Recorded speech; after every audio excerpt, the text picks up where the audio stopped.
Hi everybody, it's Ros from North Mayo Fine Art. In today's video I'm going to be showing you how to add texture just using highlights and shadows, and I'm going to be working on this leaf today. As you can see, I've already made a start on it, and what I've actually done so far is I've added a base layer of a cream and then I've blended it with my paper stump. Once that was complete, I've then taken my brown ochre from the Polychromos and I've started to draw the lines of the leaf following the direction that they're showing on the reference photo. And I've done about 2/3 of the leaf so far. And all I've done up to now is literally just added the lines. I haven't added any of the texture. That's going to be what I'll be showing you today. So we're going to make a start up at this top area here. We're just going to ignore this very top section for the minute. And I can see that these very first lines here, there is a very definite shadow in this area. It curls ever so slightly, and where it curls there is a very definite shadow. So I'm going to add some more of the brown to it first.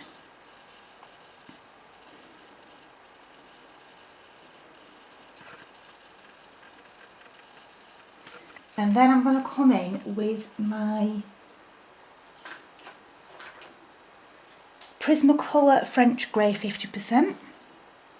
If you've seen my other videos, you'll know that this is one of my new favourite pencils. So I'm going to very lightly go over the top of the brown that I've already laid down. And I am working in straight lines today. I'm not going in circular motions because I want the definition of the lines to show.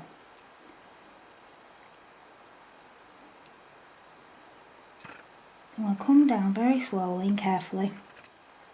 I want to keep the definition of the highlight there.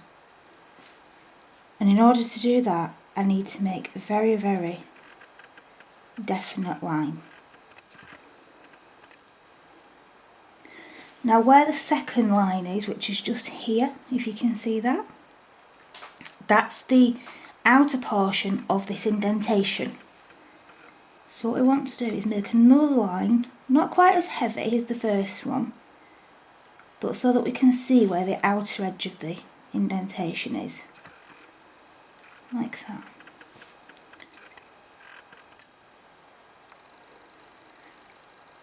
Because this very top section here is quite dark, and there are also areas in it that will actually go completely over to the outer line. So I want to make sure that I know for definite where this shadow starts and finishes. Now there's also a section here which at the minute is very, very light, and I want to darken that up too.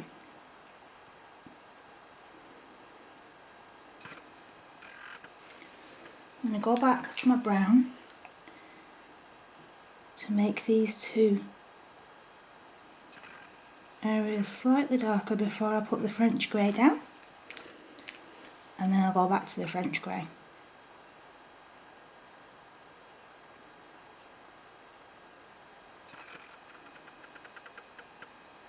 Like so.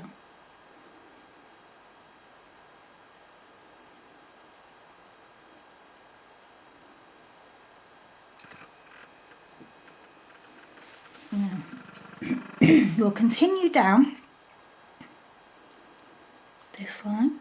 As you can see, my pencil is very sharp. And if you're wondering what's happened to the pencil, for anybody that's not used to sharpening with scalpels, I do actually use a scalpel for my Prismacolors because I find that they actually sharpen better with a scalpel than with a pencil sharpener. So that's the reason why it looks like it's been, well, attacked.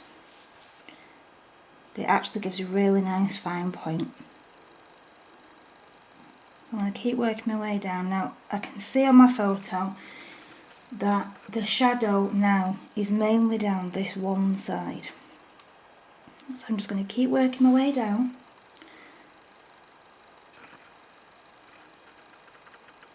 I don't want to rush because I want to make sure this outer highlight stays light. Now this is a good point to show you one of my favourite erasers. This area here has actually got some of the brown on the highlighted area. So I am going to get my Tombow Mono Zero, which is this one here. And this is one of my favourite and most used erasers.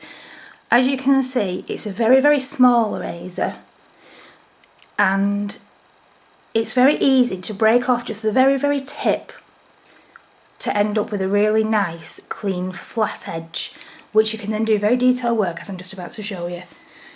As you can see just here, there's some of the light brown just on that area that I want to keep light.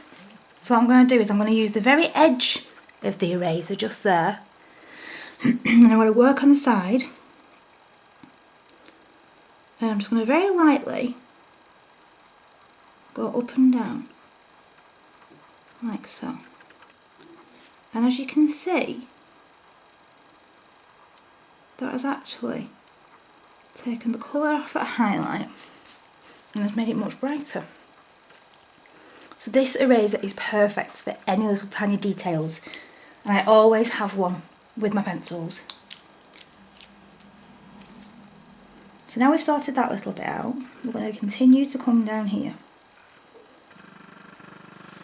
And I can see that there's quite a lot of shadow just in this area. So I'm going to come back to the outside edge.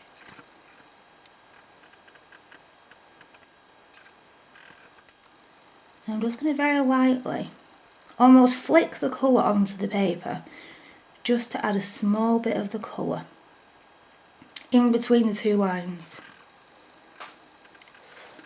And again, I have a small bit of colour where I don't want it, so I'm going to use the very edge of the eraser.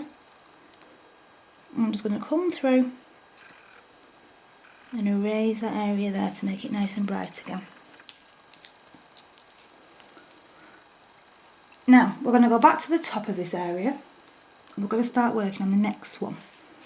Now there is a highlight here which at the minute isn't very bright, but once we start to add the shadow on the outside edge of the next indentation, it will actually bring it out much clearer, and you'll be able to see that it's actually a highlight rather than a shadow. So we'll continue along this line. I'm not putting any pressure on, and we're just letting the pencil do the work. Just very lightly going backwards and forwards. Like so.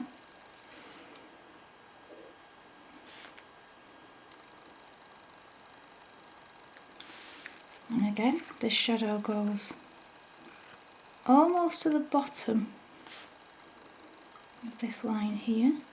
As it gets to the bottom, it actually lightens up a good bit, so I'm just going to put less and less of the pencil down until it's only a hint of the grey on there.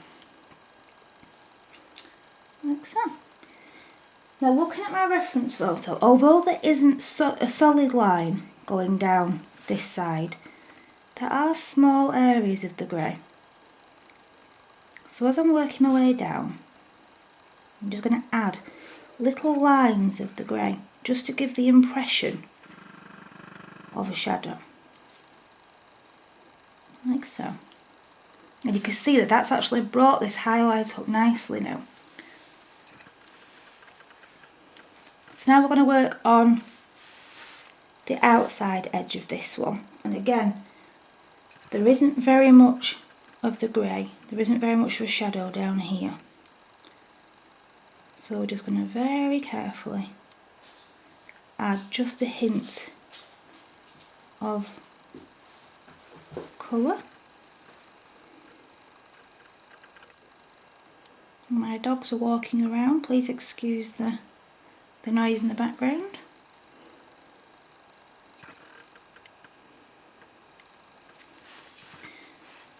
And we'll come from the top area here.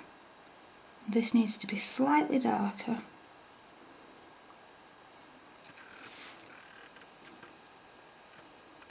Like so.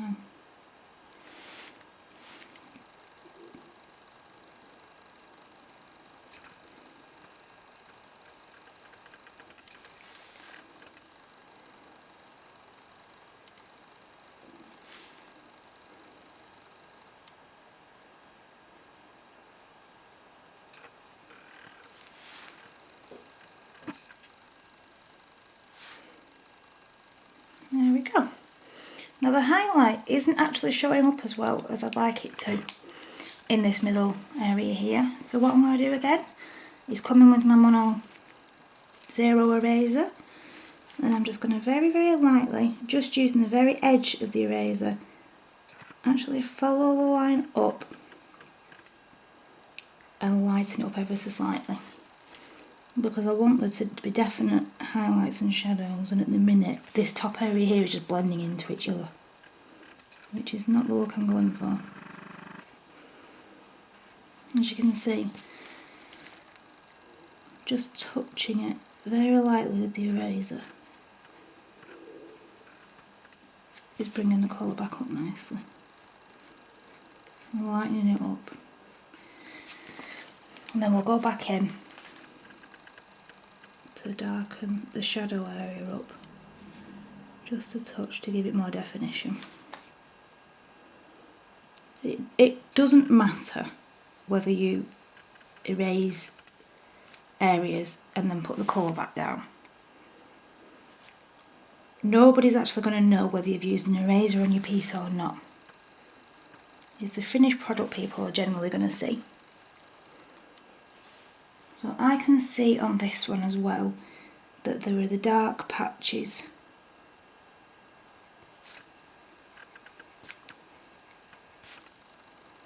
Just going down to there. Now, I'm just going to have to disappear for a second to go and get my charger for my laptop, and I'll be right back. Right, I'm back. Sorry about that. Should have organised myself slightly better this morning. So I can see that coming down here, there's a much lighter shade of the brown, which I'm using the Prismacolor beige, and I'm very lightly applying it in the area that is predominantly shadow, but there are also a few highlights just in that area.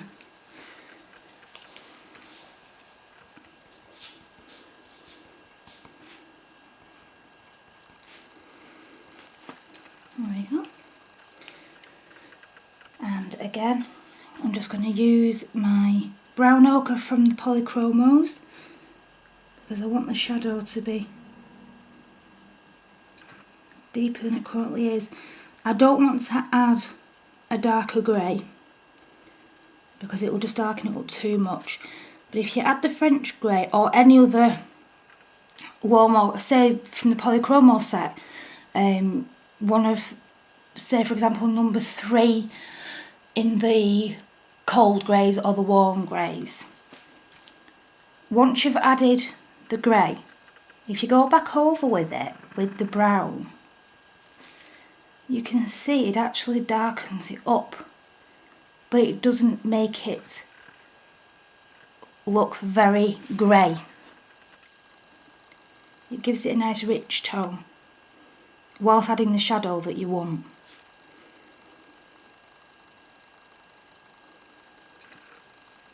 There we go.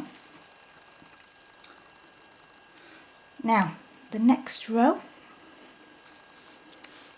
starts down here, and again there's even less of a shadow on this row because we're going lighter and lighter until we get to about 2/3 of the way across.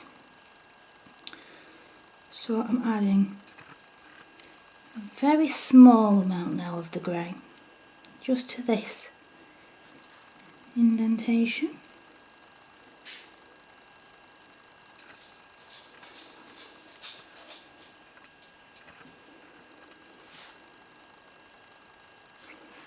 Like this, and we'll find the line continues up here. Now this area's got quite muddy, so I will bring my eraser back in and just go through the highlighted area to erase the colour back out and bring the highlight back up. This eraser is it comes with one eraser. You can also buy sets of the refills for it. They come in a set of 2 in a little tube, and they're very affordable. If you're in the UK, go on to amazon.co.uk, you can get them there, and you can also get them at amazon.com if you're in the US. So I'll come back up with this line. Now I've brought the highlight back up. You can see where the line is. And at this very top area here, they're all actually merging into one cluster at the top. So they're all meeting at that very top point. Now obviously at the top where they're all meeting together there'll be much more of a shadow, whereas at the bottom where they're much more open there's less of a shadow because more light's hitting them. You need to look at your light sources when you're wanting to add highlights and shadows. Keep an eye out for where your light source is coming from, and know that anything that's underneath, say this area of the corn here, is being cast in shadow from the leaf that's going over the top, so that edge there is much darker. And again, this area at the top of the leaf here, because it's very, very tightly packed, obviously with it getting narrower, this top area here is much darker than this wide section at the bottom. I will be doing a tutorial quite soon, concentrating on highlights and shadows and light sources, so keep an eye out for that one. Now, this is the other side of this indentation, so we just want to very lightly follow this line up.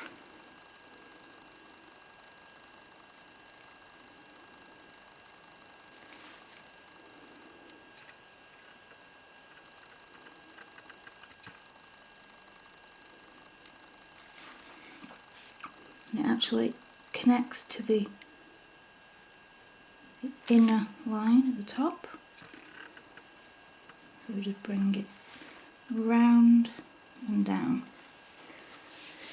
Now as you can see there's a curve in the leaf in this bottom area, but it's still casting light. So we don't want to put a shadow there, but we do want to add some more colour to show that it is a curve.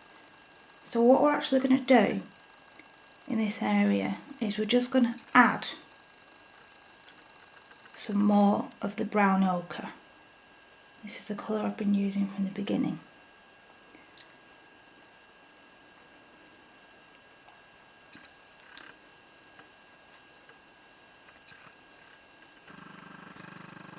And we'll just put a layer of this brown ochre over all of the indentations and the highlighted areas.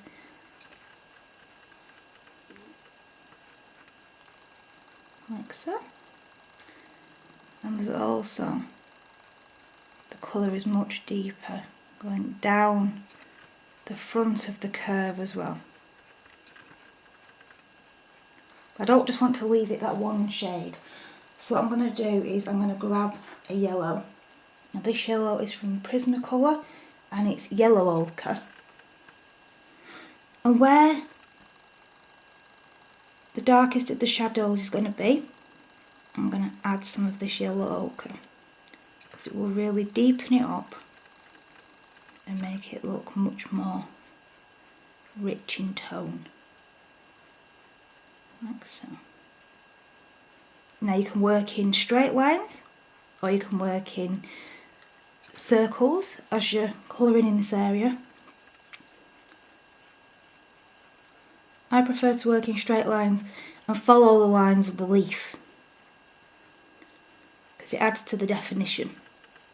If I was to work in circles, it'd be very likely that I'd actually go over the edge of the shadowed areas into the highlighted areas and they'd all just merge into one muddy mess. This way I get to keep the shadows and the highlights separate. but I still get to add the tones. Now I want to bring up the highlights just here a little bit.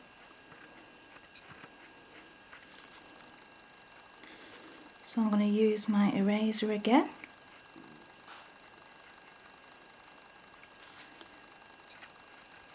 To pick up those highlights there. And that highlight just there. Like that. Now, what we will also do is just at the top here, I feel that the colour's a little bit flat. So I'm just going to add some of this yellow, just where the shadows are, which will make the colours much more vibrant and it will pop more than it would do if I just left the colours as they were. Because even though this is a leaf, you still want it to look, it's a very important part of the drawing.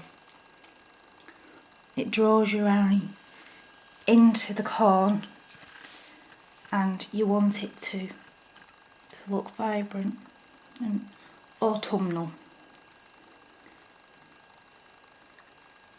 So, add some of the yellow just down here.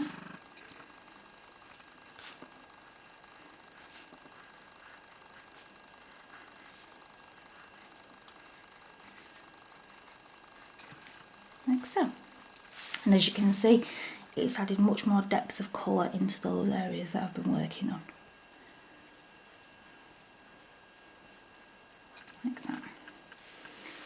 Now I am going to continue working on this leaf, and I will come back later and show you how I've got on.